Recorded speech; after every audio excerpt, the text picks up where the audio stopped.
Imagine two people having a perfectly normal conversation when suddenly one person looks out the window and sees a sheep out in the distance. A vexatious philosophical question that might be raised at this point might just be, is this sheep real? The reality of the sheep is not necessarily a question about whether the sheep fulfills all the anatomical criteria that ordinarily make up a sheep, as much as it is a question about knowledge. That is an epistemological question about what can we say about this thing that we are looking at, and whether we can comfortably say, based on what we are seeing, that it is, in fact, a sheep. The reason why I suspect you who are watching the video right now might believe the philosophical question to be a vexatious one is because we do lead our lives making all sorts of assumptions that we don't question about things. So for example, if I walk past a bin, I'm just going to assume that I can throw my rubbish in it. And if I see someone in distress, I'm not going to stop and question whether that's a real person with real thoughts and real feelings and real needs. I simply take all these assumptions to be true.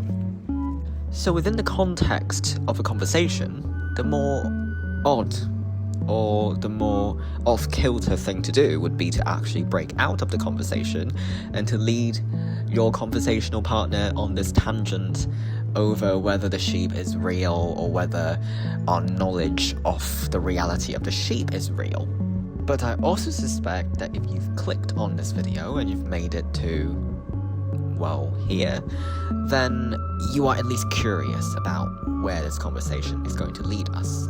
And I think the fact that our skepticism towards the reality of the sheep can potentially be spilled over to something that is more concerning. For example, things surrounding the sheep. How do we know that the ground on which the sheep stands is real? How do we know the conversation that we, or if we want to role play a little bit, the two people are engaging in is also real? And as skepticism spreads further and further away from the sheep, what is initially quite a strange and a pragmatically inconvenient philosophical point becomes something which has real philosophical stakes. There is a particular direction that conversations about, say, the reality of the sheep tend to go in analytic philosophy, and that is the controversy around a very specific formulation of knowledge known as the justified true belief definition of knowledge. So the definition is Cartesian, and it broadly goes like this. If I know something, then I have a justified and true belief about it. Now, this something can be a proposition. So I can know a proposition, such as the sheep over there is real, or I can know in a very conventional, intuitive sense of knowing that I comport myself in a way that signals not just to myself, but to anyone observing me or to a conversation partner that the sheep is real. Because after all, what is a sheep but a bundle of ways in which we can interact with it? If I cast my glance over to a sheep, I already presume there's something to be looked at. So in a very practical sense, we can also say that I have held a justified true belief, if you want to subscribe to this framework, regarding the existence of a sheep. So this belief can be either conscious, in the sense that it is formulated as a proposition, or it could even be preconscious or unconscious, in the sense of being a comportment, in the sense of being a belief without demonstration. I do not have to formulate the belief before I actually hold it. A problem that a lot of philosophers have pointed out in this justified true belief definition of knowledge is that what satisfies the criterion in a lot of contexts might nevertheless be felt to be lacking when we want to say, well, this thing constitutes knowledge. It is worth bearing in mind the role feelings play in these sorts of conversations, because what constitutes knowledge intuitively for one person might drastically different from what constitutes knowledge for another person. And so a lot of the times what you'll find is that a thing satisfies the justified true belief criterion, and yet for another person who is weighing in on this debate, it just doesn't. And so a lot of the controversies, if you want to be a bit reductive about it, might just come down to a clash of intuitions. A good way to illustrate this is by returning to the original context, the conversation between the two persons. Now, for the person who is suddenly besieged by philosophical skepticism and is desperately trying to navigate a way through it, we can say that their standards of knowledge are much higher than the other party in the conversation. And so already we are moving away from whether the sheep is real or whether what we know about the sheep is real to how much proof do we need before we are satisfied that the sheep is real. And so we get into a specific point within the discourse around knowledge, which is the point regarding justification, or the justificatory problem of knowledge. A rather pessimistic way of looking at the justificatory problem of knowledge is to see justification as nothing more than the piling up of reasons.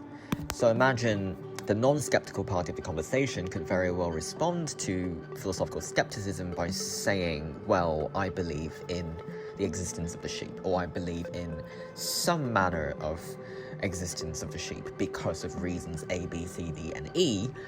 Now, what's stopping the skeptic from deflecting of these reasons by requesting justification for each reasons independently? So if the non-skeptical party says, I believe in the reality of my perceptions, the skeptical party can say, well, then what is this reality in turn grounded on? And so as we can see, this process can go on ad infinitum, and there is no way to resolve it, because at the end of the day, what satisfies one person's burden of proof is an entirely subjective question. So I have to decide, or either of the parties to the conversation has to decide at some point that enough is enough, and I'm just going to believe or act as if I believe that the sheep exists. And this is a very important point. Now, to a lot of philosophers, this could sound like a defeat, because we tend to think that anything that can't be established objectively is somehow going to be deficient or less valuable. And so to say that what we know to be true ultimately reduces to a very subjective satisfaction of some yet-to-be specified standard of proof amounts to saying the problem of knowledge or the problem of skepticism can never be resolved. But I think a different way of looking at it would be to say, well, isn't this our chance to reclaim our subjectivity in the things that we claim to know? Because if our role in the constitution of knowledge is ineliminable, if we are always going to find ourselves agreeing with ourselves in a way in terms of what we think we know, then it suddenly becomes a question of ethics, of are we ready to take responsibility in what we claim to know? So what does taking responsibility for our knowledge actually looks like?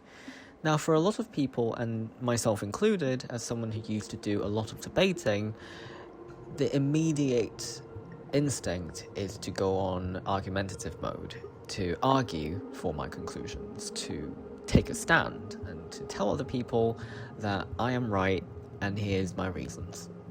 I believe a lot of this has to do with the fact that the spaces that we exist in, whether that's the workplace or university or just even on public transportation, is structured around competition. We want to outcompete other people, whether it's about earnings, it's about targets, KPIs, or just getting that sweet spot on the bus. It's all about getting one over the other person. And so when it comes to knowledge, a similar instinct applies. We want to tell people, even though they might not necessarily care about what we have to say, right? For example, the sheep on the hill. Who cares if it's real or not? But we want the other party to at least acknowledge that we've got the right idea all along, and to potentially nod their heads at the reasons that we provide them. The thinker that a lot of analytic philosophers like to reference, because he has so thoroughly diagnosed the problem with the argumentative approach, is, of course, David Hume. So Hume doesn't just say that there is no point in doing metaphysics, or rather he doesn't just tell people to give up on knowing certain things altogether. He thinks complicated, arcane philosophical arguments still need to be systematically unraveled. So the way that we give up on these types of philosophical inquiries have to be reasoned too. So the way he does that is by mapping out one by one the means through which we establish knowledge, and ultimately saying that all of them is wanting, therefore all we can do is to live with a kind of skepticism if we are to be good faith philosophical inquirers. So for Hume, there are two ways one can go about establishing knowledge to the degree of certainty. And the first way to do that is to go by our experiences of things. So that could be, to defer back to our original example, looking at a sheep and then saying that sheep is there. I see the sheep and I'm satisfied that the sheep is real. The problem with this way of establishing truth for Hume is that it doesn't quite approach the degree of certainty that is indubitable, or rather immune from all skepticism. Because as we've already laboured this point time and time again, for anyone who is prone to skepticism, the question of what is your grounding can always be raised. So no matter how much trust you have in your own experiences, someone else can always come along and cast all of that into doubt. And so for Hume, the mere fact that that can be achieved, or the mere fact that skepticism is never going to be done with when it comes to things within our experience, shows that there's something fundamentally deficient about establishing truths in the experience itself. And so that pretty much punctures a skeptical hole in all items of knowledge that is established empirically. So that includes all of our sciences, empirical sciences that is, and ordinary claims about states of affairs. So let's say my claim that now there's a heat wave, 2 months from now there won't be, so inductive inferences or any sorts of commonsensical notions of normality or normativity will also have to be afflicted by skeptical doubt. The more interesting means of establishing knowledge, though, in my opinion, is the a priori means of establishing knowledge, and that is to locate claims we can make about the world that will be true under all circumstances. And because of this fact, we can say that the things these claims are about are true not by virtue of our experiences of them, but rather because of some truth-making properties that these items of knowledge just have. So an example of that would often be mathematical truths or certain geometrical truths that are just intuitive, and they seem reflectively true because we understand them to be true just by thinking about them. Now, for Hume, the problem with this is that it ultimately relies on a kind of magic thing. So in order for me to say that certain geometrical truths are just reflectively true, I already have to believe before I even reach that conclusion that there is some truth there to be seen. And so this circularity means that I'm not really relying on any kind of access towards that truth, but I'm rather postulating it. So the Humean discussion gives us an insight into what can potentially rescue someone from the problem of knowledge. If we accept that empirical truths are always going to be falsifiable, if you will, then the only way for us to get at certain knowledge is by accessing it a priori. So the task that any philosopher then has is to explain how is a priori knowing, or alternatively, how is a priori knowledge possible to begin with. But let's think through what it really means to have access to a priori knowledge, especially within the context of a conversation which doesn't have to involve skeptical doubt, but skeptical doubt is invoked all the same. So at the onset, you've got a self-inflicted problem, almost. So you see something, you're not quite satisfied with conventional wisdom or what you've been told about it, and so you want to somehow reason your way to a conclusion that you would like to accept. So now, in order to then secure this whole reasoning process from skeptical thoughts or further sort of contestations against what you've come up with, you need some way to formulate your claims in such a way that they become logical truths. And since we're on the topic of whether a priori knowledge is possible, we can then think about this in terms of, is the prerequisite of logical truths, that is, the disambiguation of ordinary sentences or ordinary meanings into unambiguous, bivalent, either true or false propositions, even possible to begin with. So the two questions kind of coalesce into the same problem, which is, if I want to explain how logical truths are possible, then I also have to explain how we arrive at logical truths and whether this means of accessing logical truths is possible as well.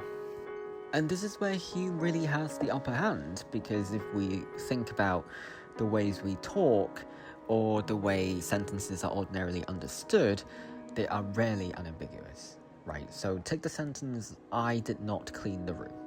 What could I possibly mean by that? It could mean that somebody did clean the room, but not I.